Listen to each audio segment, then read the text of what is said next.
Good morning, everybody. I would like to explain something to you that's really pretty interesting, so check it out. Welcome, everybody. Amidst this COVID-19 thing, all of us are a little bit challenged to stay healthy and good. But you got to be prepared in life for the unexpected. And so I was prepared a long time ago. Yep. But listen, I wanted to explain something to you. Very interesting. Now, a buddy of mine, Mark Peters, out in California, who used to have he was taught in radio and recording and engineering at the university. And he asked me the other day, a week ago or so, he said, Humble, when you come up with a song, do you come up with the bass part first, or do you put the drums first, or the guitar first, or how do you do it? Well, I know you build in layers, or do you? Or, well, I have to. I'm only one person, so I can't play a guitar and drums and keyboard all by myself. Just can't do it. Physically one human being. So I would tell him, he expects me to have some kind of logical format of how I go about doing something. And I thought about it. I wanted to answer it correctly, and I didn't mind him asking me. So I said it kind of like this. And before I tell you what it was, I'm going to switch over to Symphony, the latest of the videos that has been produced here just last night, as a matter of fact, just a day ago. This one really, really impacted me. And listen to me. I had worked all afternoon getting that little Volkswagen. Now, this isn't the very same Volkswagen, the Happy Wing that I had from a year or two ago. I took another one, well, a copy of it, and I wanted to put the bigger wheels and the bigger, the nice brake calipers and everything on it and do it nice. It didn't have the pipes. And I got the idea, well, Michael, some time ago had this little sidekick of a it's like a mannequin that you could get. It was a mod to kind of scoot along with you in the car. I know what it was. He ended up getting this car. It looked like an old egg or something like that. And this nice looking girl was inside this bizarre looking car. And although the car I ditched, I was able to extract the little mannequin woman out of the deal. I had no idea she was clad underneath all that clothing, as nice as she was. However, I made a video with that some time ago, only not as elaborate as this one. All that to say this. So I remembered I had it, so I wanted to put it in the Volkswagen in Kevnev. Remember Kevnev? He's one of my subs also. He sent me, probably about a year ago, some files he made of me. I don't know how he did it, to put my own face in the car to drive along. All right. And I want to explain something else. If ever you see Single Racer in the comments, say something about Humble and Squonky. Now, Squonky is an imaginary chief mechanic of mine because obviously, again, I'm all by myself. I have nobody to help me do stuff. So I had to come up with a chief mechanic who happens to be a squirrel. I thought this would be great. I'll have a squirrel chief mechanic who is in charge of building all the cars. That way it keeps me from catching flack if people don't like what I do. I said, well, blame it on Squonky. Well, Squonk, where are you? All he is I just cut the clip where I'm speaking in Squonky's place, and I raise it 2 degrees. So I get a squirrel's voice. In any event, here's the thing. So I worked out most of the day on the car, got the car the way I wanted it. All right? I'm tired, but I thought, what the heck, and then an idea came to me. I said, well, you did the Ford versus Ferrari. You didn't use the right Ford, but anyway, and it was decent. I said, well, what would happen if you took that very same awesome Ferrari and pitted it against this Volkswagen. Now, the Volkswagen has that modded sound of a 911 Porsche. It's just a sexy, gorgeous sound. The sound alone is fabulous. And actually, the sound mod that I use for the Ferrari is excellent as a Ferrari. Now, the difference between a Kawasaki Ninja and a Harley Davidson. You hear both of those sounds, you'll know is definitely, they're both motorcycles, but they're not at all the same motorcycles. So I wanted to use the Porsche and the Ferrari. All right, well, the idea came up, and I wanted to use a track I really like, but I didn't want to use the very same tracks I've been doing repetitively over the last 6 months. So this track came along. Okay, so I have an idea. That's all I've got is an idea, and I have a couple of raw cars, and I have a track. Okay, so I sit down, and now admittedly, I had more physical horsepower in the Volkswagen, and it's all-wheel drive, and it's got 6 speeds, and they're very high gear ratio. It's a 2.18 gear ratio. No 411s are for drag racing. You do 100 miles an hour at the top. That's all you got, about 120. But with a 218, you can do like 500 miles an hour if you got enough horse. Okay. But I needed them competitive. Now I'm running over 1,000 horsepower in the Ferrari, and it's only 2-wheel drive. But the AI at 100% usually can outdrive me no problem. So I knew that the thing topped out at 200 and some odd. So I used the engine limiter to bring the RPMs plus the sound mod I'm using only goes to so many RPMs or you end up with nothing. So I had restraints that I didn't physically deliberately do on purpose. They just happened to be there. Now, stick with me. I know I'm rambling and waffling a little, but I really, the whole reason I'm making this video is not to try to get to 500 videos one at a time, which I've only got a handful to go, is to explain something amazing. So stick with me because this really is amazing, to me at least. Now remember, we're talking about how does Humble go about building something like this? Well, number one, I had this idea that came to me after working on the car. So I ran the race and it came out just the way you saw it. One take, bango, had the race. Didn't do 16 takes, 15 takes, 1,000 takes, one. I did one. Now, obviously I have to go back and edit it. Now this is about 2 o'clock in the morning I start the editing. I mean, this stuff takes time.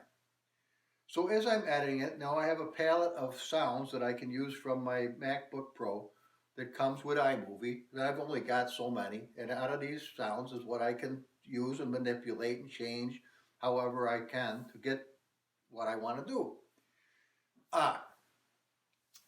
Okay, so I ran the race the first time, as you saw it. Then I went and I sat in the car in a rerun, and I had my F6 keys so I could switch between camera angles that I set up pre-advanced. So I knew exactly. I wish I could have like 6 different cameras and I could hit whichever one I wanted. They have to go through sequentially, so I'm kind of stuck with what I got. So I do try to make that decision before I start the whole thing of as I'm clicking it through, what camera views am I going to see? And of course I've got, if the track supports it, several different in-track cameras, you know, hover camera, drone camera, or, you know, camera 1, camera 2, so that I've got that. All right. So I let the race take off and I'm sitting in the seat and that's how I could look over and see Molly and whatever. And so I went through and I'm doing the cameras as I'm watching the replay. And I'm trying to, you know, because I do have the track IR on, if I hit the camera 1 where it puts me in the driver's seat of the replay, I can physically look around in the replay with the track IR. And that helps, I think, to bring a realism to the replays, because as I'm looking in the mirror, or, you know, it brings some reality to it. But again, I'm stuck to the replay going the way it does. And of course, I'm looking back. This will be the first editing of like 5 edits that happens to these programs. So believe me, I don't just toss them up, just a quick rerun and we call it a day. They're boring. I mean, after they're boring. So what happens is, as I'm doing I'm doing the second edit, and I'm physically in the car, and I'm going through the cameras. It starts to develop. You know, it's hard to grasp it all in one take. So this time I'm tasting it a little bit. You know, I'm tasting what's going on, and I see that there's a natural aggression building up between the AI and the Ferrari. Don't tell me it's a bunch of horseshit. It's the truth. The guy got furious. The more he couldn't get by, he went effing bananas. He was driving off the side of the road. Usually that's me, but this time that car hangs. Oh, that's a freaking nice car. That little Happy Wing by Bonkers. And of course, I threw a few things to it, as Squonky did, so I don't catch hell. He's livid. That son of a bitch wants to win, almost like there is $1 million at the payday. He wants it bad. So I'm toying with him. Now I got 6,000 horse more than him, so I ain't sweating it. But I do have a ceiling. I can only do 260, but I think he's capped at like 228, something like that. So I could blow him away if I can stay on the track. That's the whole deal. Just because you can go fast, you still have to be able to drive it, or you're not going to win, obviously. So by about the second, all this happened in each lap. It progressed like the skins of an onion, and it's most amazing because of the way it was, the way it unfolded. I believe it was it was a 4-lap race. So the first lap we're pretty close together. The second lap it's getting wilder. The third lap, he goes apeshit to the point where I had to slow it down so you could see when he came over that hill, he was on a wheelie. This dude was smoking it. So we have that neck and neck race down after the sharp turn to the right. And as I'm sitting in the car, I happen to notice that he left the road, went across, and smokes himself into the trees. I saw it. I mean, while I'm driving the car, you know, shit's going on around me. The first take, so I don't really see what's going. I realize all of a sudden he ain't there no more. But I didn't see him get smoked. But when I sat and I was able to watch him go by, you can't watch the guy and drive it at the same time unless you're doing it in a replay. I watched him get smoked, and it freaked me out. I mean, it hurt me. I wasn't glad to see the guy get smoked. I felt bad. And so when I went around the track, you know, I felt bad. I felt bad. And I ran the race, and then it came time for the second edit, where I have to go in, and any time when I hit the camera, there's going to be, suppose that the audio is this tall, when on one camera, the next camera it's this tall, so you have this steep decline, it goes, there's a pop. A loud pop that's irritating as hell to watch the video back. So every time there's one of these shelves, even a small shelf, I have to cut the film, and I have to stretch the little volume slider slightly back so that it eliminates the pop, and it doesn't fall off the ledge. It just glides gently, and it doesn't irritate you. So I have to go through and do that. Well, as I'm doing it and I'm watching it, it starts to build on me that, wait a minute. Remember, it already impacted me quite a bit on what happened to the guy. So when I start to, after I do that edit and get the pops out of the way, I go back and do another edit where I start to add the things like the gear shifts where he's getting rubber between gears. I have to add that. Or the skids where there would be no sound. I have to add that. Or if he's laying rubber, I have to watch the smoke and then get the sound of the rubber just as long as the smoke. And I get to choose what pitch of the sound of the tires I use. All this trying to bring together the thing. All right, well, when the race starts out at the first lap, all the people in the grandstands are cheering. Okay? But after the guy got smoked, I made him quiet.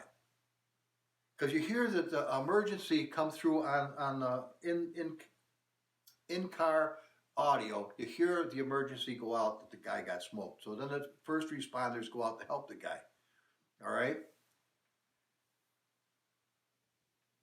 Then you start to hear the crowd mumbling. Something isn't right. And I realized what was happening.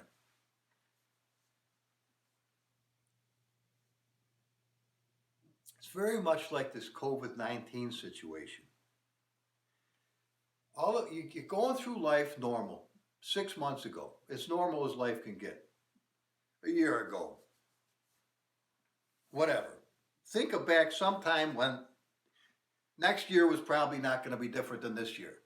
It's a little different than last year, but it's not going to be catastrophic. I mean, you think maybe it could be we could get nuked, an asteroid could hit us, any number of things could happen, but usually nothing ever does. Jesus might come back, but no matter how the preachers preach it, so far, he didn't yet. And even if they put dates on it, and you go past the dates and you're let down, if you're a Christian, and if you're not, you're mocking the living tar out of the preacher or whoever it was that said that he was come on such and such a day. Because you remember the guy with the Nike sneakers that took out the whole Klan with some acid because of the, what was that, Haley Bob Comet back in the day. All right, cut to the chase.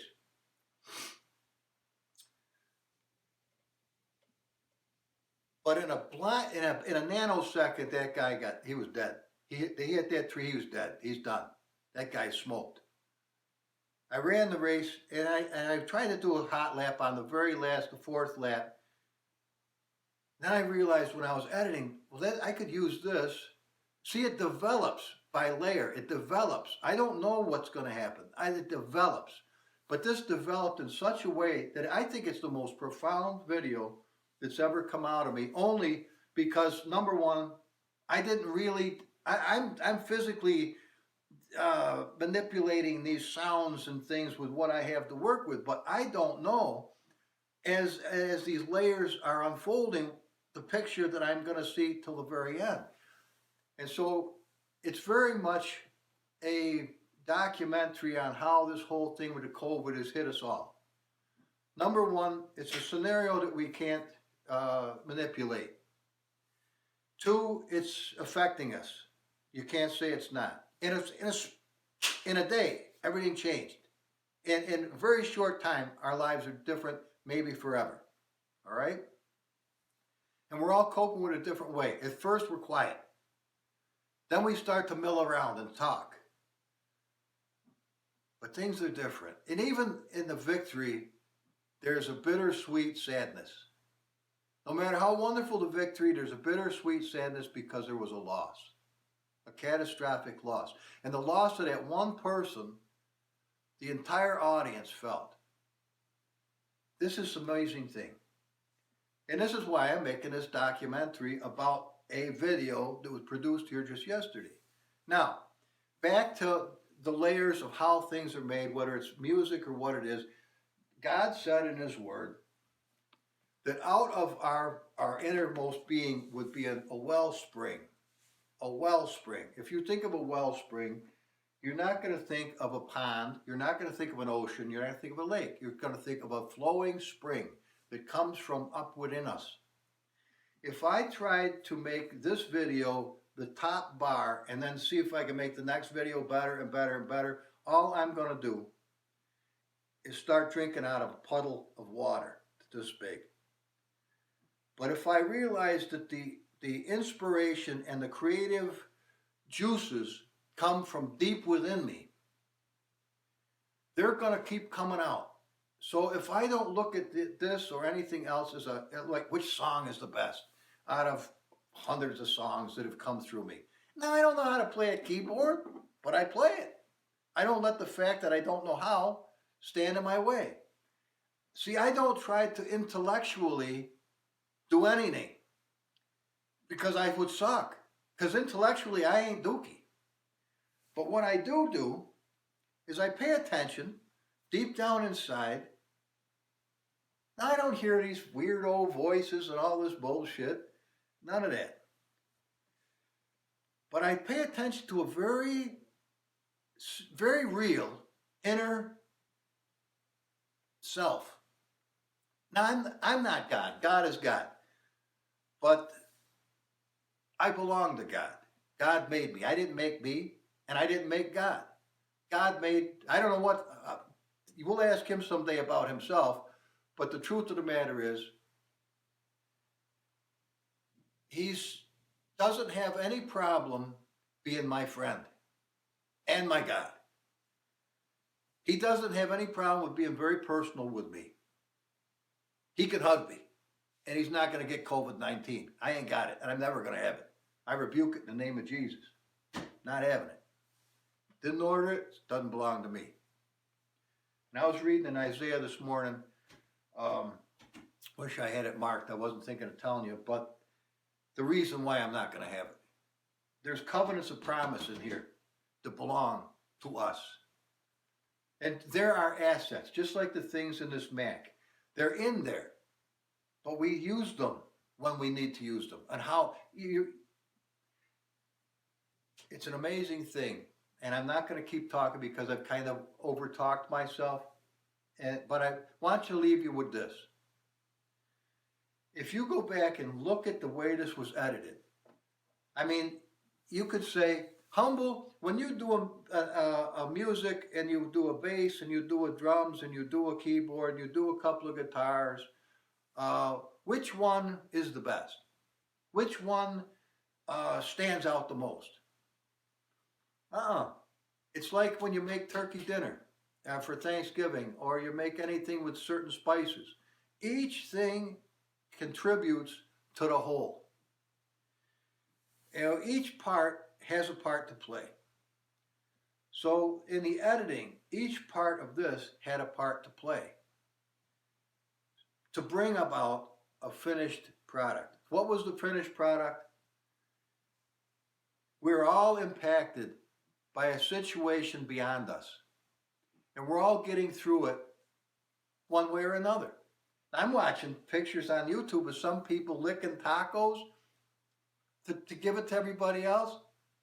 They're losing their. They had they didn't have a lot to go with to start with if they're doing that stuff. They're being malicious and cruel. No.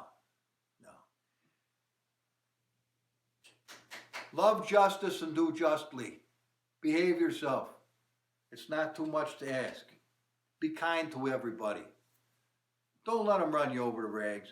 I made a comment. I made the stupid mistake of adding. If anybody comments on any of my comments, it pops up on my computer, and oh my God, I got into this pissing match by accident with some knucklehead over a statement that I made about God healing my mother. Well, God did heal my mother of cancer. We were poor. We had no insurance. Are you serious? But God did heal my mother of cancer. And she had to, when she would take wouldn't let them rip her uterus out and toss it in the trash or make fucking bacon out of it or whatever they're going to do, she had to sign 2 release forms from the doctors saying they're not responsible for the woman's death.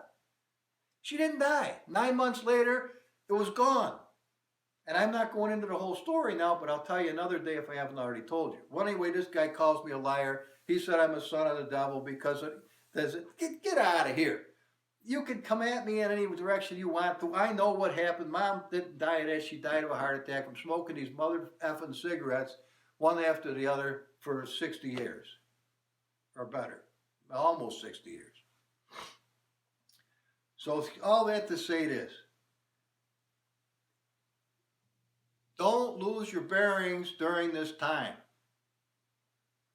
And of course, now that I've said the name of the thing, they may not let the video go up. But apparently anybody who makes videos and uses the name of whatever the problem is we're going through right now, now you're not allowed to talk about it. That makes you wonder. A lot of it makes you wonder. But this don't make me wonder. I'm not appointed to wrath. The entire wrath that would come my way was poured on Jesus Christ by God the Father 2,000 years ago. It ain't coming to me. Everything I deserved was beaten onto Jesus. He took it willingly. My debt's paid, and so is yours. Don't let it go by. That's an asset you need to work with. In fact, the guy in the argument I had with him, we had a pissing match. He goes, "Well, what have you been delivered from?" Yeah, well, let me put it this way. I said, you can either believe or disbelieve. That's your business. Whether you go to hell or not is in your choice. That's a pretty stupid thing. When the debt's been paid, dude, go get your receipt. Get your receipt. Jesus is your receipt. And don't be a knucklehead. Prepare. I'm prepared in advance. I didn't just go buy this. I bought this in 2006. How did I know to buy it? I don't know. I listened. God bless you.